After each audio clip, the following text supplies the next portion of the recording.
Hello friend, Daniel here with StockMusicLicensing.com, bringing you the best tips and strategies for selling your music on royalty-free libraries. Now, on previous videos, I've been talking about how to master your genre and your musical style. I have also been talking about how to develop your own musical style as a music composer for media.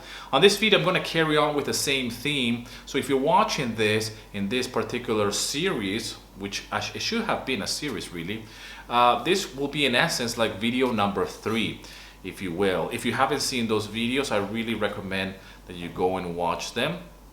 And I'm going to carry on with this topic because I think it's important. I see a lot of people starting out in music licensing, selling music on royalty-free libraries. They already have a talent for something. They just don't know that that talent that they have could be cultivated. The skills that you already have could be cultivated and really worked on in order for you to become a master of that style and that genre. Now, one of the biggest struggles that a lot of composers face is mixing. Mixing and mastering are probably one of the biggest struggles that anybody that gets started in music licensing faces and really gets to the point that they feel that the mixing is not where it needs to be, that the mastering, they're not sure about the levels, and they obsess by looking up online what's the right levels and the numbers, and they actually want some clarifications when it comes down to how hot your music should be when it comes down to uploading them to musics like Pond5 and Audio Django. Now, when you're struggling with your mixes, you need to go backwards, and I want to focus on this video about mixing. The mixing is a problem of the arrangement and the composition. The same goes with the mastering. So if you're having problems with your mastering your own music tracks, that means that you have done something that is not right in the mixing stages. Okay? If the mix is not where it needs to be, or it's not something that you're really satisfied with because you feel that you're lacking something in the mix, there's something that is not clear enough, you're not getting enough punch, you're not getting enough separation, you're not getting enough clarity, that means that you have done something wrong in the arrangement, in the instrumentation, and in the composition stages. So really it goes backwards. And let me elaborate. If you start your compositions with a few instruments and you start arranging your track based on those instruments, based on that instrumentation, every instrument has to be in place in the stereo field and really fill that space. So if you have a drummer, a bass player, a guitarist, a piano player, that's about it. That's a full band right there.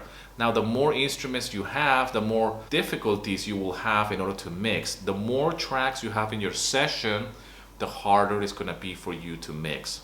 Now, these are decisions that need to be made in the early stages of the composition.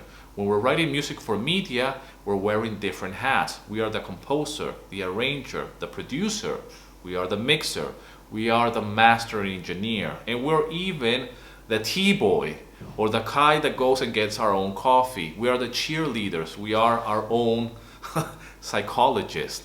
So we are doing everything, and we're doing everything here by ourselves. So what we need to do is to keep the process as simple as possible. So I'll give an example of what I do. When I start composing a music track, I like to put positive constraints, limitations. I say, this is the music track that I'm going to be writing. It's going to be in the style of indie pop, rock, whatever. It doesn't really matter the style or the genre. And I just start thinking of what instrumentations I'm going to be using. And I like to think of my compositions as a band. So if I'm playing in a band, I will usually have just one drummer, one bass player, one keyboard player, and 2 guitarists, and maybe some background strings. That maybe the guy who plays the piano can do it with some type of MIDI keyboard or whatever. If I'm going to be doing cinematic music, then I'm start thinking in terms of an orchestra.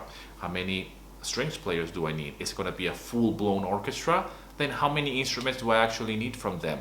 Are they all going to be playing in this composition? So I really try to dissect what am I going for. Once I see that my track count or my channels in my sessions are going beyond 20 tracks, I start to feel a little bit overwhelmed, and I feel like, do I really need another guitar?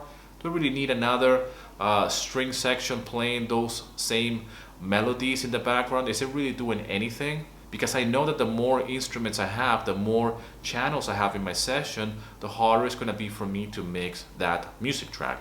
Now, this is a process that could take some time for you to master, but the more you do it, you will realize that if you put yourself some limitations when it comes down to your compositions, and I can tell you that your compositions and your mixes are going to get so much better. Now, here's a few limitations that you can implement in your compositions. Number one, give yourself time limitations. You don't need 2 weeks to compose a music track. Give yourself an hour, put a timer, and really put yourself under stress in order to create something in 1 hour and see what you can come up with. Number two, give yourself limitations of instrumentations. How many instruments do you really need to compose your music track? The less, the better. Number three, give yourself a deadline.